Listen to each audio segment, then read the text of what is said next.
Listen to what I'm about to tell you. In this 7-game series against the Jazz and the Nuggets, Donovan Mitchell and Jamal Murray combined for 475 points. Who told you that? 475 points between those two players. That is the most in NBA history. The previous record was Jerry West and John Havlicek in 1969, 463. Incredible. And to think that those guys had, think about those point totals and then also understand that Jamal had a 12-point game, a 14-point game, and was it 17 points last night? Yes. Not like he lit the world up in 3 of the 7. No. Guys, I don't know about you. I want to dislike my opponent, and most of the time I do. If you're against me, I hate you in anything. That's just the way it is. It's the way I'm wired. I cannot dislike Donovan Mitchell. Oh, can't do it.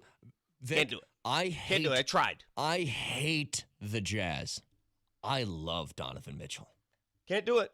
I dug deep. I dug deep into all of my awful character traits, and I said, dig deep and just hate him. Whale of a man. You're just mature and thought-provoking. How do you feel about Gobert? Oh God, I want to slap him so hard. Okay, good. I just want to make sure. Did you guys see what Joe Marty said? Ingles? When you look at Joe Ingles' face, how do you feel? Oh my God. Marty said this. I was laughing out loud last night because it's so true. Marty said this. Jamie Ben's face. Rudy Gobert's face. I found something worse than Jordan Clarkson hitting a 3. Rudy Gobert doing anything. That was It's good. just Rudy Gobert existing makes me upset. And Makes then me George very mad.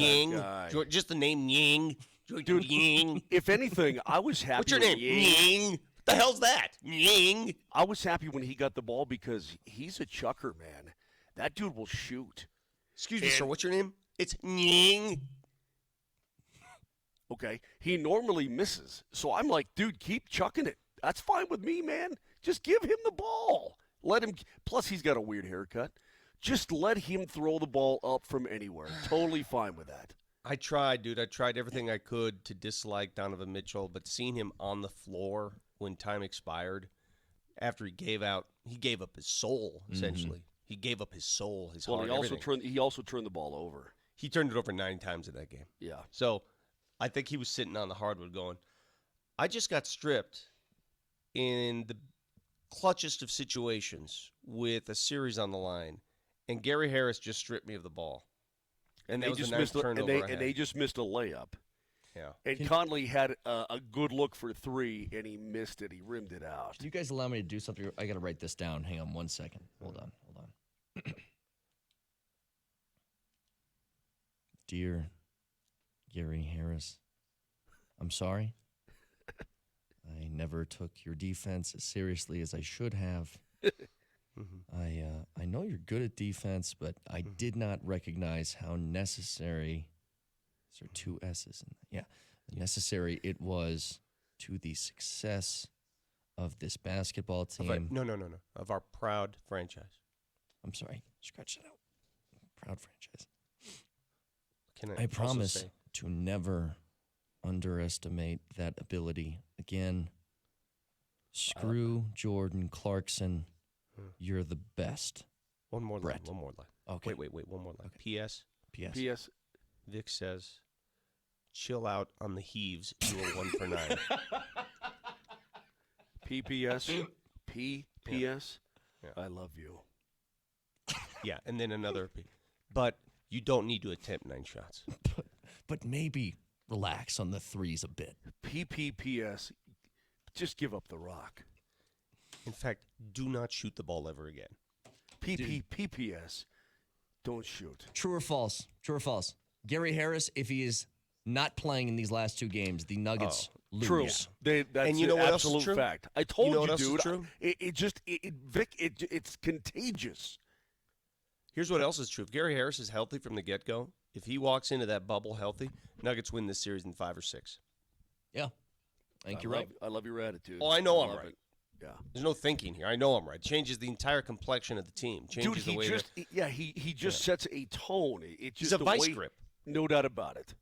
Did you see him close out on on Jordan, what's his name? Clarkson on the baseline. When Jordan Clarkson was flailing, he wanted to foul so bad.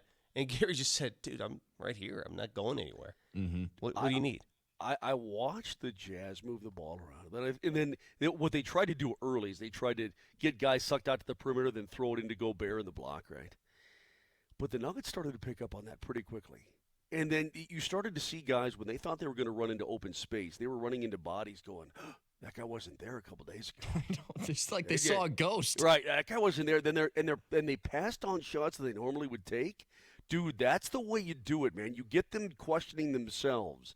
That's exactly what happened throughout the game for the Utah Jazz. One thing, question for you, Vic. As you're sitting around guys like Hanslick and you guys are watching the game, you get towards the end, it becomes very obvious. Malone is just going to roll with the lineup he had out there. He's going to roll with Gary Harris and Torrey Craig being on the floor at the same time. And to Torrey Craig's defense, he looked a lot better when he's on the floor with Gary Harris. He looks a little bit different when Gary's not there and he's forced to do everything on the defensive side of the floor. Were you surprised at all with them having a difficulty scoring and Gobert getting a lot of offensive rebounds at the end of that game? No, I was not surprised that they went defense over offense. Nope. Yeah. Okay. No, because everybody kept saying, where's MPJ, MPJ? And I would love to have seen MPJ in that situation. I get it.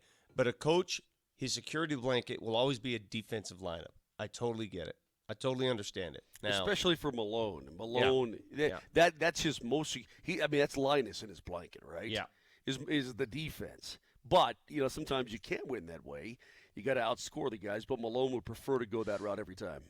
Back to the value of Gary and what he brings to this team, and it's the little things. And I keep talking about this. If you ever played any basketball at any point in your life, there's always that guy on your team who never fills a stat sheet. But you need him to win. You just need him. You need him out there because he makes everyone better somehow, some way.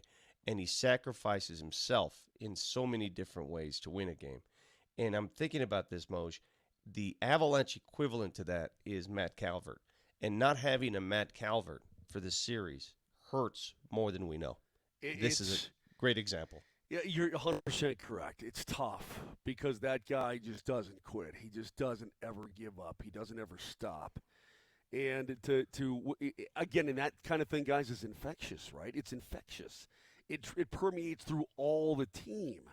And so when you don't have it, put it this way, when you get it back, you realize what you've been missing. Or maybe you don't know what you got till it's gone. Is that the way to put it? Yeah, no.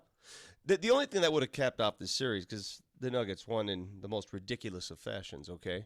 The 12th team in the history, 12 teams in the history of the NBA to rally from a 3-1 deficit. And yet I'm not that surprised that they won. When they were down 3-1, I said if they can find a way to win Game 4, I tweeted it, I think they have a shot to win the series. You also said if they lose Game 2, they're going to lose the series. Yeah. Thank God I was wrong there. Yeah. And they almost did. And they almost did. Yeah, but they didn't. I know. And I was wrong there. Thank God. You know what? That movie Parenthood, you ever see that movie, Brett? You might be too young for that. Steve Martin, Mary Steenburgen, and all that. Yeah, all those kids running around. Yeah, so the kid his kid's a crappy baseball player, right? So they stick him in right field.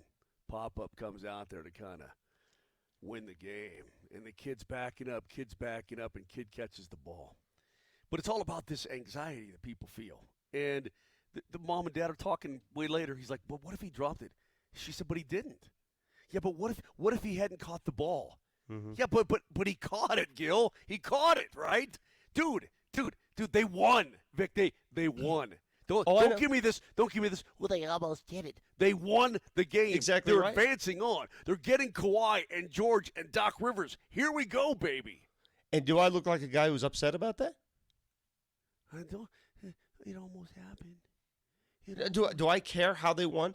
And everybody kept saying, well, they're up 19. If there's one thing the Nuggets have proven, okay, which is why I thought it was going to be a very close game. I thought it was going to come down to the final minute from the get-go. They can cough up a double-digit lead. If there's one thing the Nuggets do well, in the 7th game of a playoff series now, below a huge lead, okay, they had against San Antonio, right. They had a 23-point lead. Yes, I remember that. And they only led by 2 with 30 seconds to play. Correct. Against Portland last year, they had a 19-point lead in the first half. and lost. Against Utah, 19-point lead, 2 minutes into the second half, and almost blew it. If there's one thing the Nuggets do well, they give up leads. If there's another thing they do well, they don't care. They have outstanding resolve. 30933 is the Shop Automotive text line. If you guys want in, the show is brought to you by Mountain Breeze Heating and Air, your hometown team for heating and cooling. There's so much to get to this morning because we got another elimination game tonight with the Avs. Puck drop at 6 o'clock. You can hear it right here, Altitude Sports Radio. We're back in 3 minutes.